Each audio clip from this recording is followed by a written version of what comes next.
Good evening, everybody. It's Steve with Real Progressives. I'm going to be flipping the tables on Mr. Mike Sainato tonight, and I'm going to be interviewing him. Mike was recently at the People's Summit in Chicago and has some unique insights coming from that. We're also going to talk a little bit about where the progressive movement is going. It's not a rah-rah. It's going to be a hard look at both the good and the bad of the People's Summit, and taking an honest assessment of where progressives are going to be going into the future. So without further ado, let me bring on my guest, Mr. Mike Sainato. Welcome to the show, Michael. How are you tonight? I'm good, Steve. Thanks for coming on tonight. Absolutely. So how does it feel, because you've been doing this in the other side, how does it feel to be back in the interviewee chair? I think I don't know what I like better, so I think I like asking the questions more. But well, you have some. I watched you. You got to mess with the Real News Network. You got to support Nina. You got to go out there and you got to see a lot of people that you've talked to via social media, etc. What is your overarching assessment of the People's Summit, and what was your overall experience? It was a good experience. I went out there not really knowing, what to expect or what it was going to be. And it was, it brought a lot of different groups together. I know there were a lot of complaints about some of the organizations that were there, some of the speakers, some of the people who weren't allowed to speak, and some of those instances were unfortunate. I would have loved to have seen Shama Sawant speak. I would have liked to have seen a greater presence, but I think what people need to do in instances like that. And I think Roseanne DeMora and the Nurses United, that she basically organized the entire thing. She endorsed Nader back in 2000. She didn't endorse Hillary. Her union didn't endorse Hillary in 2016. So, I think she's to the left of Bernie, and she really created the infrastructure where you could get Bernie to speak, you can get Jane there, and you could bring all these, progressive stars under one roof, whether it's the independents, and then the Green Party people, the Socialist Party, some of those people with more of the establishment progressive types that you see at the Nation, and you don't go there and say, oh, I'm going to agree with every person that speaks, with every organization that's there. That's not what it's about. I think it was about really organizing and being able to actually put faces to, we see each other on social media all the time. You read that person's stuff or see that person speak. So it was an opportunity to bring those voices together. But some of the complaints are valid. There weren't really a foreign policy discussion. I got to speak with Congressman Ro Khanna a little bit about foreign policy and about Saudi Arabia and what a progressive foreign policy should look like. That's one of those fringe movements that really doesn't have a lot of sway. It's not a popular thing. With Tulsi Gabbard's Stop Arming the Terrorists Act, it's her, Rand Paul, and just a handful of other people in Congress. Bernie hasn't even co-sponsored that, and that's unfortunate. I think foreign policy is a progressive blind spot. And we have, even in the progressive movement, we have those blind spots. The neoliberalism, that's all neoliberalism is. It's inequality blind spots. It's taking what benefits the wealthy the most, that's the most we're going to do, and they present it and manufacture and package it as the greatest thing ever. And if you criticize that, purity test and what have you.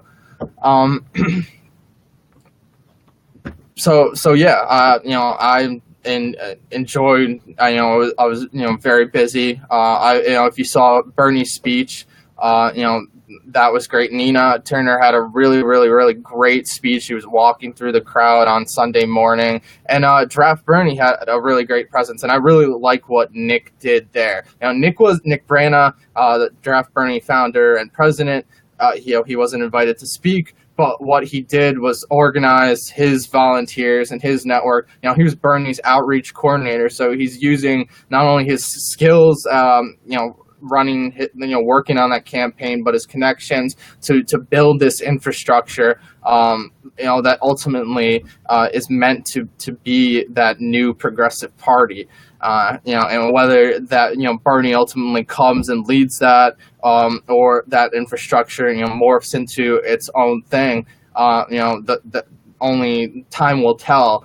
But, I really like what Nick did. He had signs, he held a rally right in the beginning of it. So, people saw Draft Bernie. People knew that the Draft Bernie movement were there. Whether or not they agreed with it, it was in their face. They had to deal with it. And even Bernie saw that. Bernie saw the signs. Even Roseanne DeMora, right after Bernie spoke, was like, "I'm with you." And she said before, if Democrats don't get in line with single payer health care, then we'll work outside the party. We'll find alternatives. And I think ultimately that's what we're moving towards. What I hope we're moving towards, because I don't have much hope for the Democratic Party establishment to really cede any power or embrace Bernie Sanders or progressivism. They're really doubling down on their same failed strategies. They're embracing their billionaire donors even more, and they're shifting more and more to the right. You can see this with John Ossoff's congressional election. He's got $23 million so far. They're pouring their entire resources to try to perpetuate this narrative that the way for Democrats to move forward is to go after those wealthy suburbs, to go after those moderate Republicans, those Mitt Romney voters who swung over to Hillary Clinton. And that's the strategy that their donors want to go after, because they want to embrace that center. They don't want to embrace progressive policies. And you can see that now that the Democrats are really giving up on the healthcare fight pretty much. It's ridiculous. They're focusing on the Russia sanctions this week, and they gave up on the AHCA fight.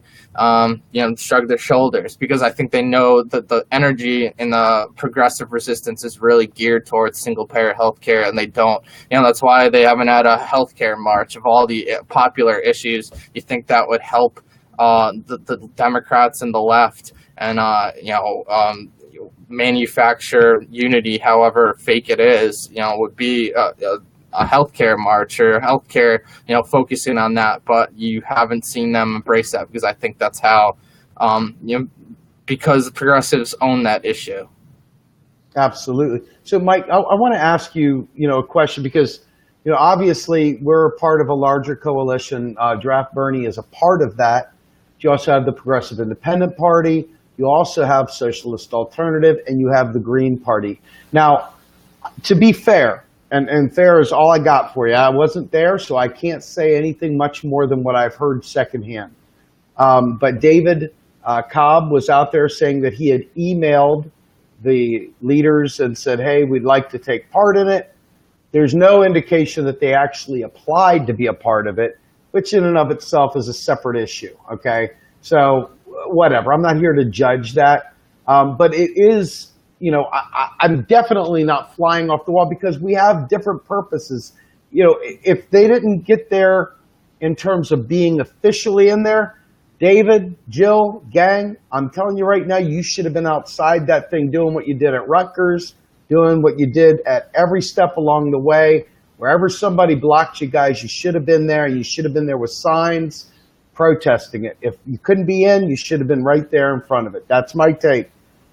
Because I believe that your message needs to be a part of the larger progressive movement, because if they keep nickel and diming at the edges and playing games with the centrists, they're not going to get the progress we want and need, and they're also not going to have that large-scale coalition that progressives need, because the Democratic Party is absolutely squashing them. So, in my opinion, Green Party and SA, Socialist Alternative, etc., I feel like you should have been there on the outside protesting, if nothing else.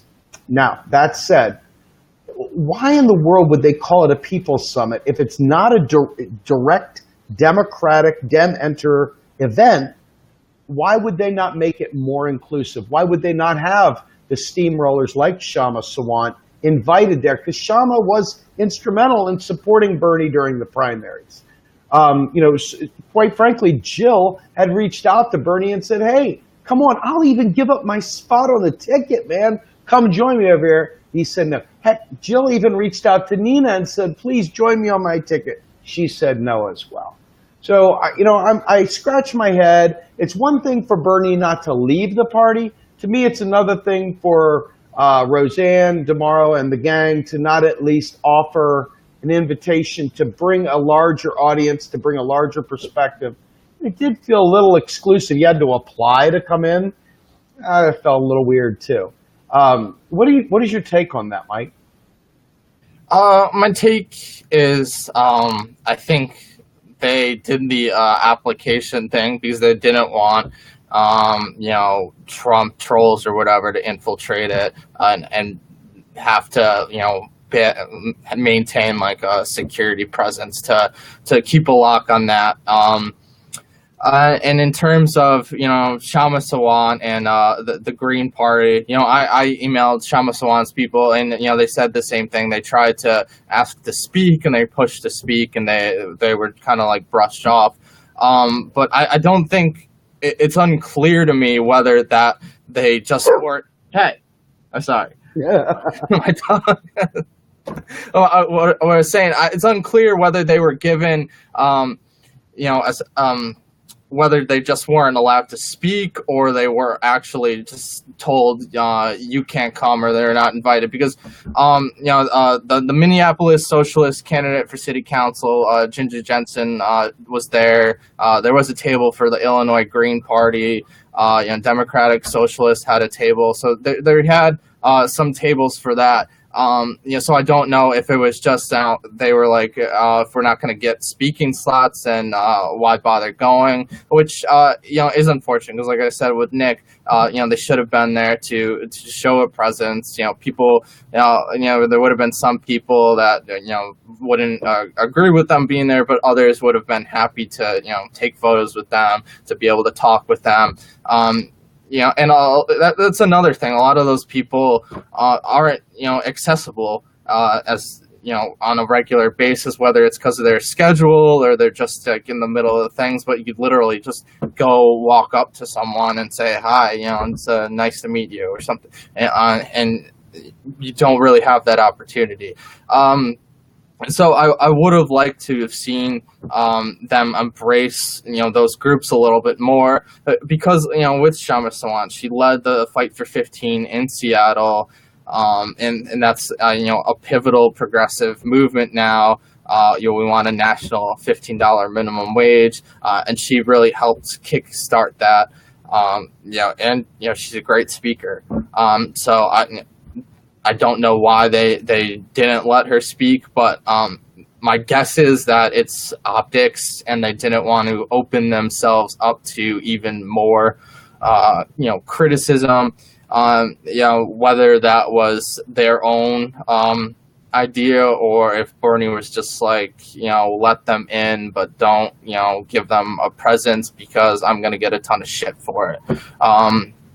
So, it could be that people were complaining that Tulsi wasn't, they were saying she wasn't allowed to come, wasn't allowed to speak. And I spoke with her people. They said that it was a scheduling conflict, which you saw, if you looked on Tulsi's Twitter, she was in Hawaii at some parade. So it appears that she felt she needed to be in her district to go to that event. My guess is that it possibly coincided with that.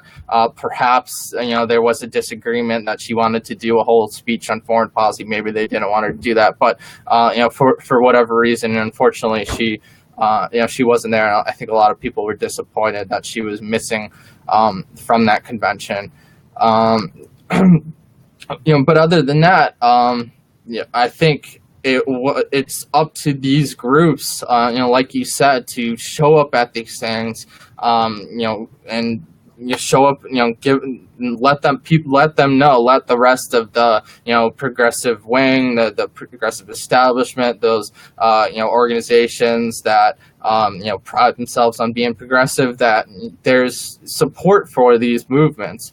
That these movements are popular, that these are part of this entire progressive movement, that in a large part are working toward the same things. They just have a lot of different ways of going about it, and some of those ways, in my opinion, are a little bit counterproductive to what we're trying to do. Specifically the going to depending too much on the dem enter aspect of it. I think obviously we need to be doing both. But I don't think we should be selling out or making any sort of concessions just because we are trying to work within the Democratic Party. If they're not going to listen to us, then I think we should challenge them outside of it. And it goes, and I talked to a lot of candidates, former and current, and I was trying to get a feel for what experiences these people had running against the establishment, and and some of them managed to win their primaries and run against Republicans. Some were successful, and some weren't. So I was trying to get a feel for this movement is very, very, very young.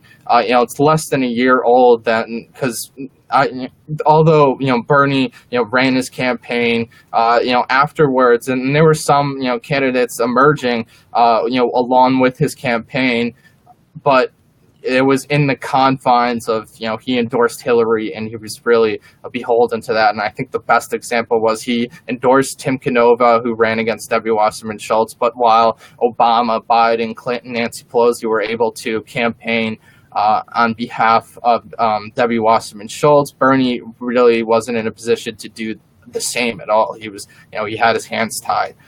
So since November, he really hasn't had his hands tied, and it's inspired a lot of people to start figuring out how can we run, and how can we embrace those candidates who have a real shot at getting elected and who have a real shot at challenging people like Nancy Pelosi or Joe Manchin out in West Virginia, or even running against Republicans in places like Montana, where it's a Republican stronghold, and the rest of the Democratic Party kind of writes it off, while those people keep getting screwed and they keep resenting the Democratic Party more and more and more.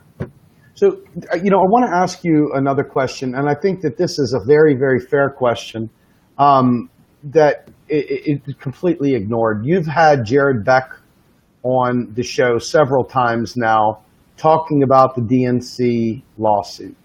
And you have talked at length about the election fraud and the rigging of the primaries, and the recalcitrant nature of the DNC. And their entire approach is, hey, our bylaws don't say we have to do it. And they're just literally telling you basically that we can rig our primaries all we want. Who cares? Why in the world did they not talk about election reform at this thing, something so vital to getting progressives, even as Democrats? I'm looking at it from an outside perspective. You've taken the other approach here with the way you're viewing it, and I guess it's kind of an interesting fact. It was not addressed at this summit, and this is vital to the overarching movement. Why do you suppose that was? Do you think it was just they were afraid? It doesn't make sense to me. I think they were afraid of turning it into an anti-Democratic Party summit, even though, those things are very important. That's why I've placed a lot of focus on it, not only because they're important, but because they're getting ignored. They're getting swept under the rug. Even now, You ask people how, the Democratic primaries are rigged. Can you explain why? A lot of that stuff is forgotten.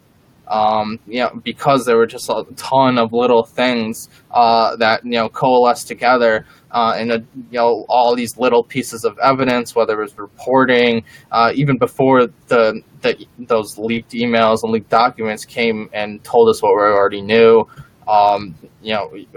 From the get-go, there was evidence that Debbie Wasserman Schultz was working on behalf of Hillary Clinton. And really trying to sabotage Bernie Sanders' surge in popularity. So it was unfortunate, and I think part of it also is that they weren't, whoever was organizing it, they. For whatever reason, whether it was deliberate or it's just, they were just trying to fill these different spots with different people, and some stuff slipped through the cracks.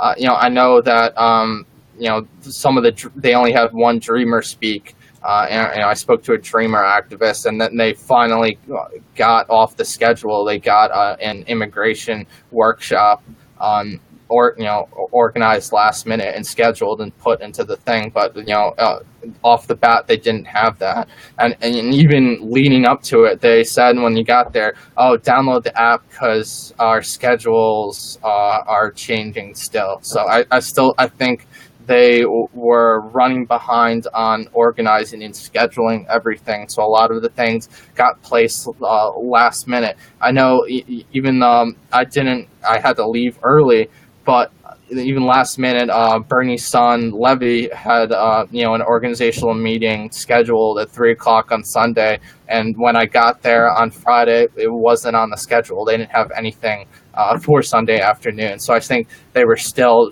trying to fill slots and still trying to figure it all out. So I think that's a growing pain. I think the summit compared to last year is a lot bigger, and I think they're still trying to figure it all out. So it's the second year they've ever had it, and it's really probably the first year where they had the freedom to kind of be more critical of the Democratic Party, because like I said, last year Bernie was running as a Democrat and had to endorse Hillary, so they were confined with those under those constraints. And obviously Bernie is still constrained within the Democratic Party and not pissing off Democrats to the point where they won't work with him. But I think some of those reasons are just innocuous in that I don't think they were so much deliberate as they just really weren't as organized as they would have liked to have been. I want to show you a tweet from one of our favorite journalists. Her name's Joy Ann Reid. This one. This trashy nightmare of a human being. I don't think this is just for Bernie. I mean, this is for all progressives, right? This is what Democrats think of progressives. This is what that party as a whole thinks of progressives. And, just reading it out loud should make you just lose your mind. She said, Bernie and his followers are like that college friend who stays at your place for weeks, pays $0, eats your food, and trashes your aesthetic. My God, man, what a frickin' freak. What is up with that? It's it's hilarious because if you look at Bernie when he was in college, he was a civil rights activist, and there's that famous photo of him getting dragged off by the police. Obviously this is like a laughable thing. It's really a caricature, and I think that's what MSNBC has become. It's a caricature of journalism. This is really like a Daily Show-esque version of what centrist, neoliberal Clinton supporters want to see. And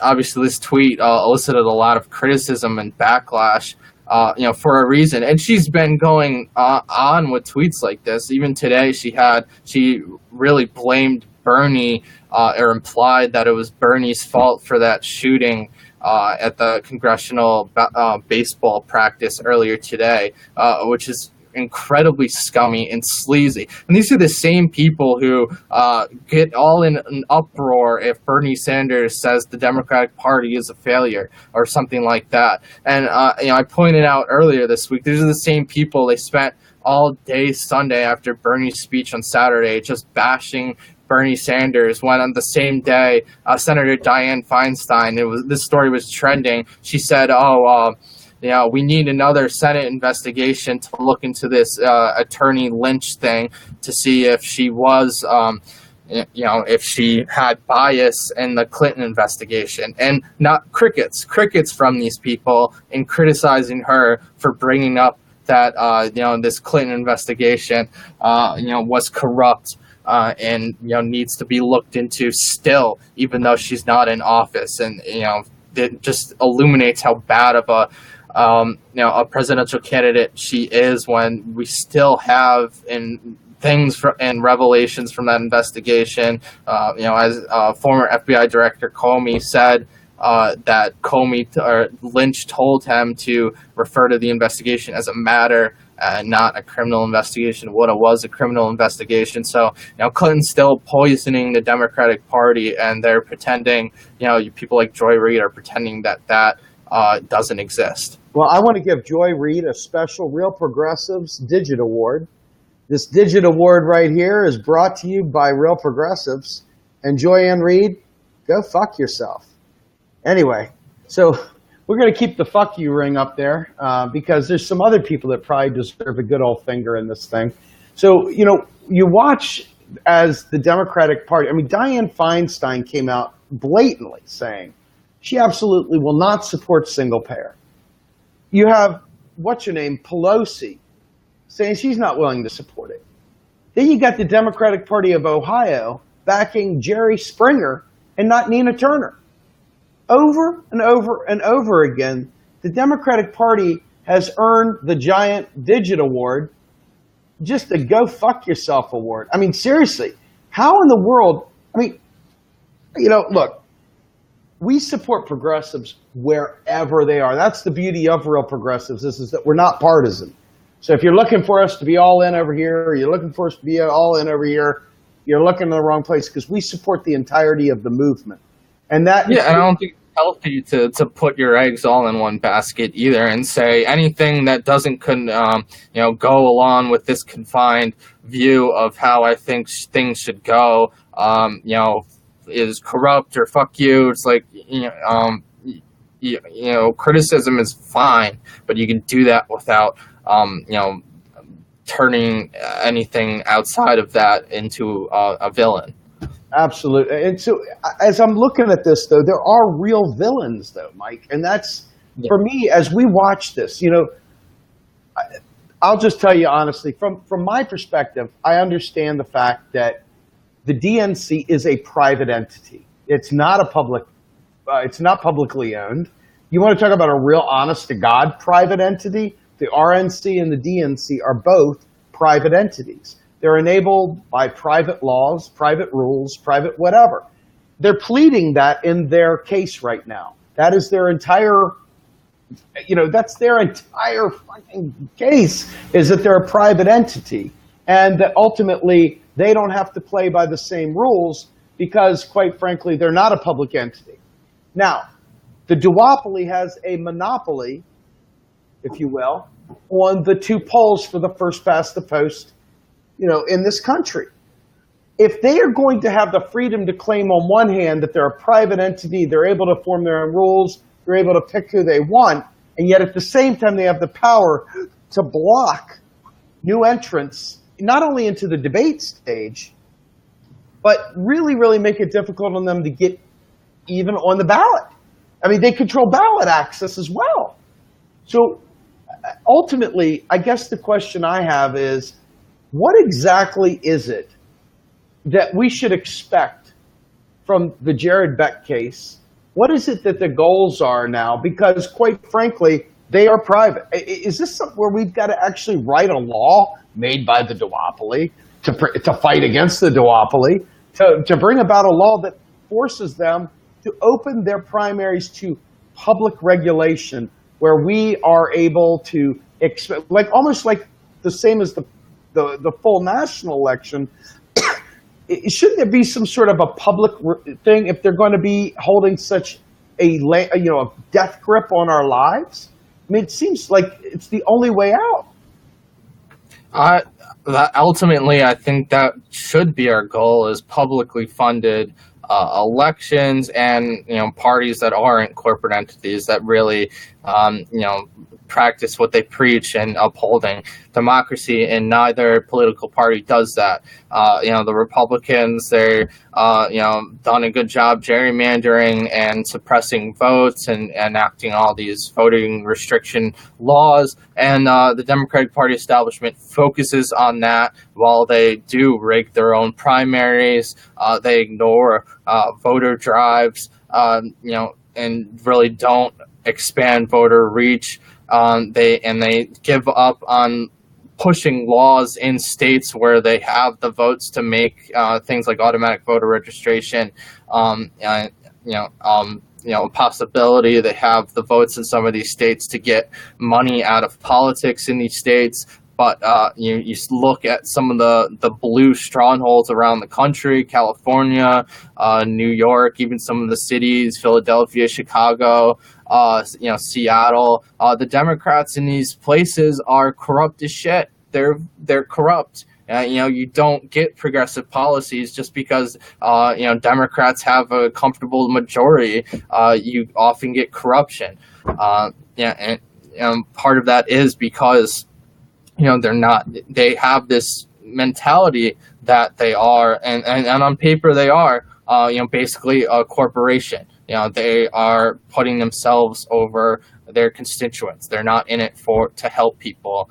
And that's what obviously the progressive agenda is trying to accomplish, is to address the inequalities that the Democrats ignore because they're so busy trying to help their donors, help themselves, and are beholden to special interest or the next corrupt Democrat up the ladder above them and the rank and file of the party. So it's going to take a lot of work to dismantle all of that, and obviously this broad movement is what we're trying to do. And I think in places like that is a great opportunity to run against these corrupt Democrats. Even though in many cases they do run the primaries, and people in some. People, then voters, are still so used to the system that they're not willing to look past it. So, like, and bringing up Debbie Wasserman Schultz again, she resigned from the DNC, but she managed to squeak out a primary win, not because she is a good congresswoman, it's because she had huge support from the Democratic Party establishment, and there's so many of those vote blue no matter who people, the traditional Democrats that don't really look into issues. It's more a badge of superiority. So we have to break through people like that, voters like that, and at the same time getting those disenfranchised voters who don't vote, who are so embittered by the political system that they don't care. They either never voted or rarely do. They're not involved. We have to get people involved. And I think that's a big part of it, is bringing those kinds of people in, because the person that has Hillary Clinton on their Twitter account and has an "I'm with her" hashtag, that person is not going to become a progressive. I don't think we can help them. They're lost cause. I just, I remember walking through during Occupy inauguration and Disrupt J20 and all that good stuff in Washington, D.C. was a wild experience. There were frigging grenades going off, these frigging concussion grenades. There was all kinds of like smoke bombs and tear gas, and watching them just spraying these big things. That was like hardcore stuff right there. But then you had the Women's March, And, I know Shama Sawant was there. I know Tim Canova was there. I know Chris Hedges was there. So it wasn't like there weren't people that were, resistance-based there. But it was pretty phony. I mean, all things considered, they had one thing and one thing only, just like the April 15th march in D.C., which was for show me your tax returns, Donald, when we had so many more important things going on.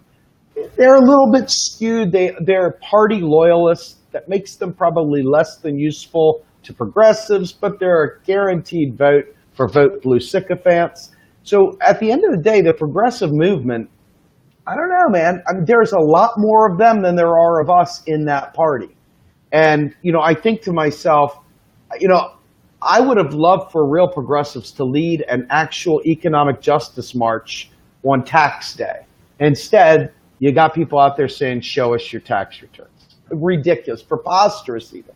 What do you think is the way that we can, wake these vote blues up so they see the damage? Is there any breaking through, or is the religion of vote blue so strong that it is a lost cause? I think people, a lot of organizations, whether it was the Women's March or a lot of those marches were astroturfed. A lot of money was spent to organize those things and get people to come out. And like you said, it's not a lot of people who are woke or really into issues. I saw a thing on Twitter today. It's been going around. If Hillary Clinton was president, I'd be at brunch right now. That's part of the problem. They don't care. They're all about this. They're just trying to get Trump out of office, and for them, their problems are over when that occurs.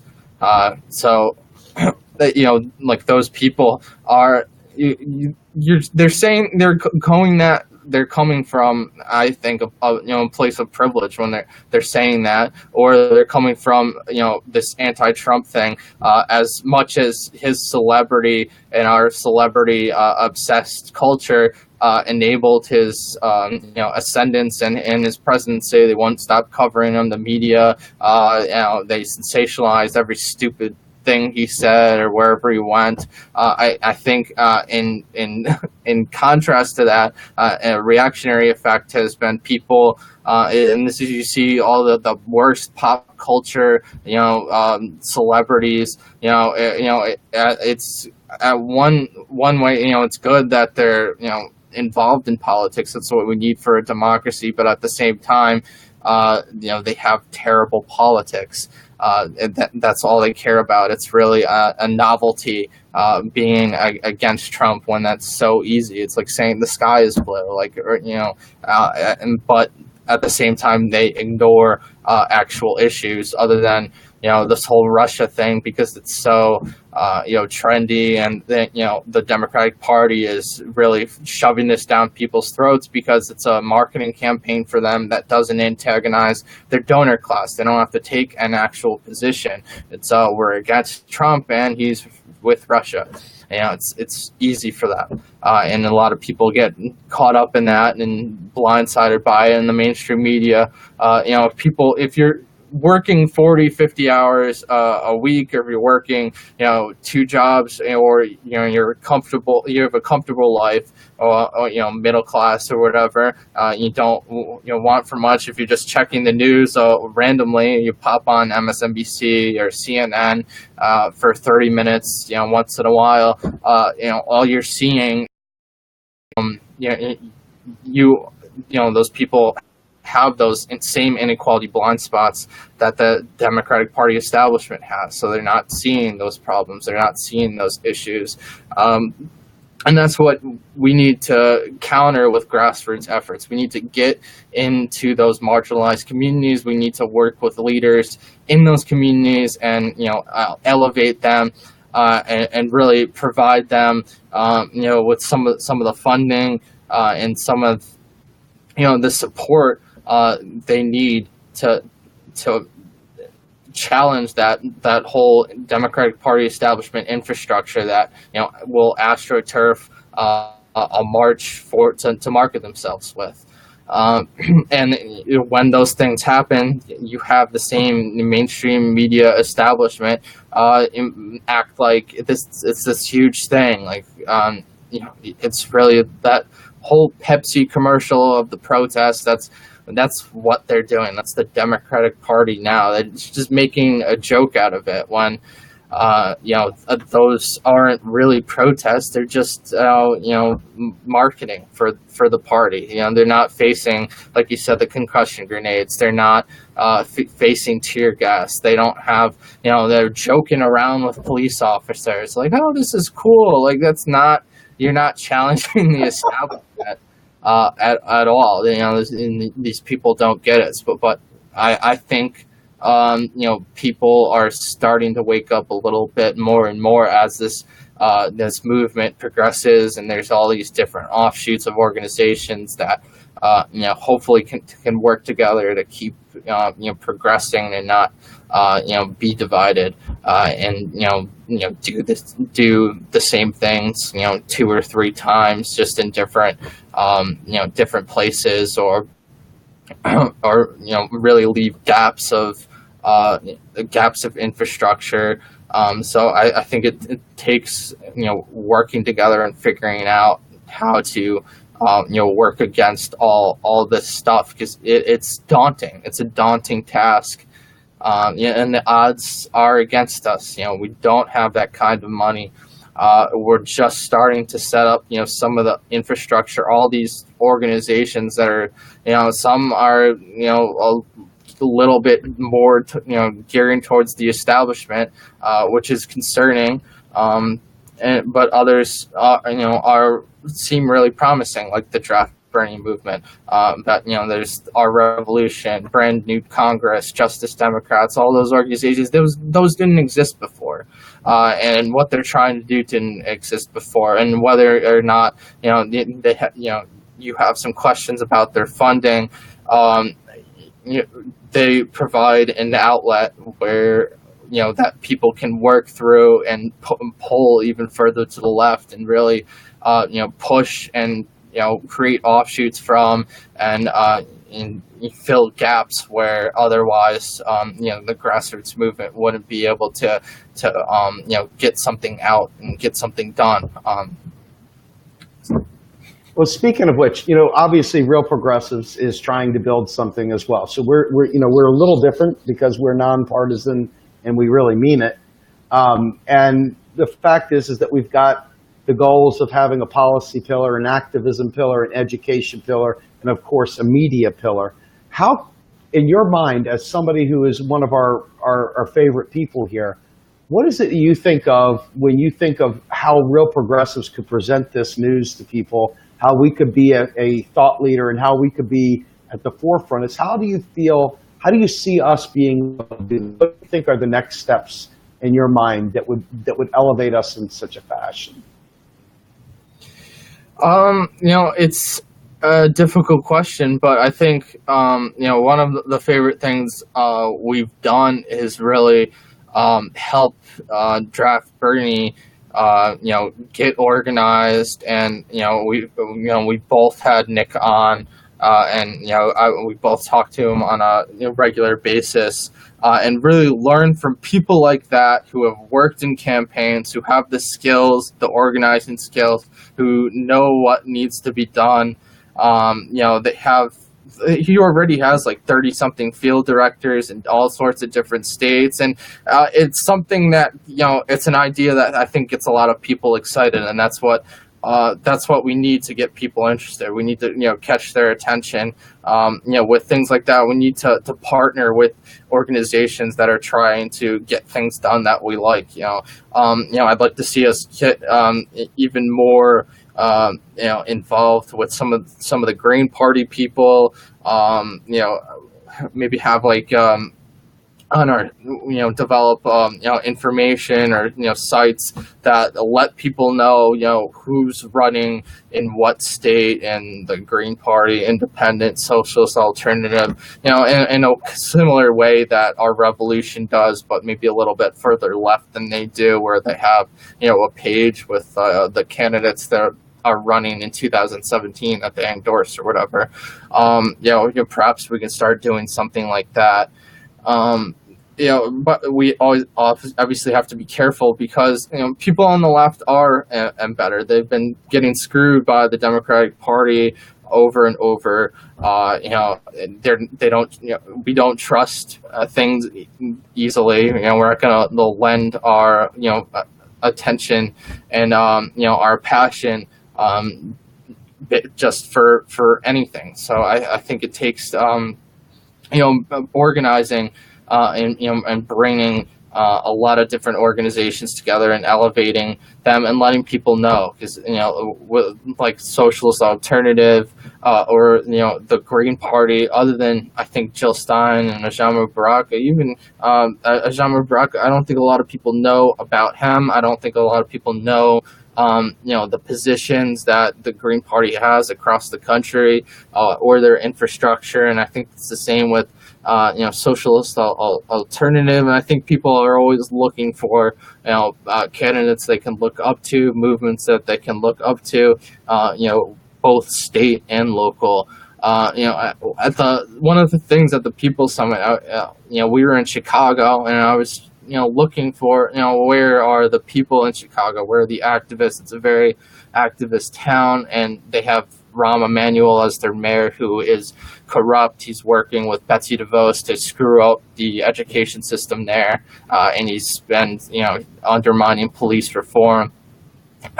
And he's just an establishment Democrat that has, is running a machine there. But it's not. It should be. I should be able to go somewhere and look online and say, all right, this is what's happening in Chicago, or this is these are the progressive movements, these organizations in this city or this state. There's not that infrastructure, that knowledge is still developing, and we're still figuring out ways to get that information out there and organized in a way that it's accessible to people, so they know about it. Because even my job is to look for all that stuff in the media and try to report on stories and that people are reporting on the left.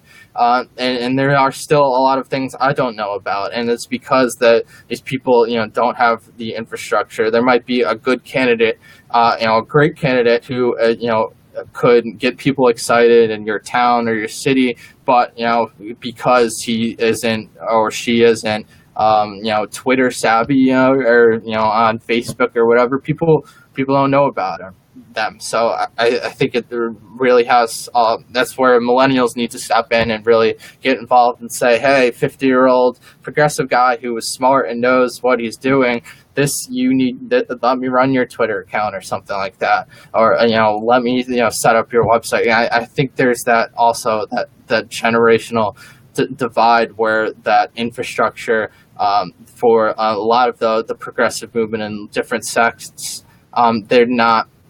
it's not established. And that it's not, I even at the People Summit, I interviewed some candidates who, they barely have Twitter accounts, they barely have websites put up, and they're good candidates. They know, they're passionate, they're known about in their community. One of them was Shauna McNally, who's running for a state representative in Michigan, and she won in last year with she got a park commission seat with the Green Party. Now she's trying to get into the state house. And people like that. It's we need to develop the infrastructure where we can find the people like that who are doing that and really help out their campaign. Let people know that this person exists. And you might not know about it if you're in Michigan. You might not know this person is running. I think if you go around to people, who are the candidates for 2018, locally, people might roll, and I think in most cases draw a blank. And those are things, and that's the way the Democratic Party establishment likes it, because that's how they can continue running things. Because you don't know what's going on, the voters don't know what's going on, so we know what's going on because we run the infrastructure that controls it all, so we can pick the candidate who's going to win. We can control, when the election is and who's gonna win. And they do that deliberately. In a perfect democracy, there would be just blaring things. Don't forget to vote on March 30th in your primaries. There's not going to be a president or a U.S. Senate election, but there are local elections. Go vote, and these are the candidates. These are their stances. These are their social medias where you can learn about them. That stuff doesn't exist because they don't want it to. That's what we need to develop to dismantle that establishment, that infrastructure that maintains the status quo, and that's how they do that. Very good, man. All right, well, look, man, we're right at the end here, buddy. Is there anything you want to leave us with before we part? Just I'm personally excited tomorrow. I'm not sure what time, but Tim Canova is announcing what his political future is. As for those who don't know, I know Tim is very popular with progressives, but for those who don't know, he ran against Debbie Wasserman Schultz last year. So he's announcing his political future, which I anticipate is him making another bid for Debbie Wasserman Schultz, which, things like that are what, and also important part of what we need, because it shows these people that you're going to have to raise money. You're going to have to worry about, these people looking over your shoulder, even if, she ultimately wins again. It keeps them on their toes, and it lets people know in those areas that you have a corrupt representative, and you need to get involved to change things. And you have, this is one of your progressive leaders in this area that is trying to do that. So I think it's really important to challenge people like Debbie Wasserman Schultz, who have been running the Florida Democratic Party in a way that is conducive to donors. Not we have a billionaire donor as our Florida Democratic Party chair, and as long as people like her are continue to run things and really have the power within the party, it's going to be a million times harder to infiltrate it or challenge it and take it over outside of the organization. So keep an eye out for that tomorrow. Awesome, man. So I want to thank you for all your hard work, and I'm really grateful to have you on our team. Anyway, folks, tomorrow he'll have Tim Canova on at some point. And tomorrow night, I am supposed to have David Cobb joining me of the Green Party. I'm sure we'll talk a little bit about the Green Party's not being really represented at the People's Summit. And we're also looking to talk about election reform. In the meantime, have a great day, Mike. We'll talk to y'all soon. Have a good night, everybody. Thanks, Steve. Have a good night.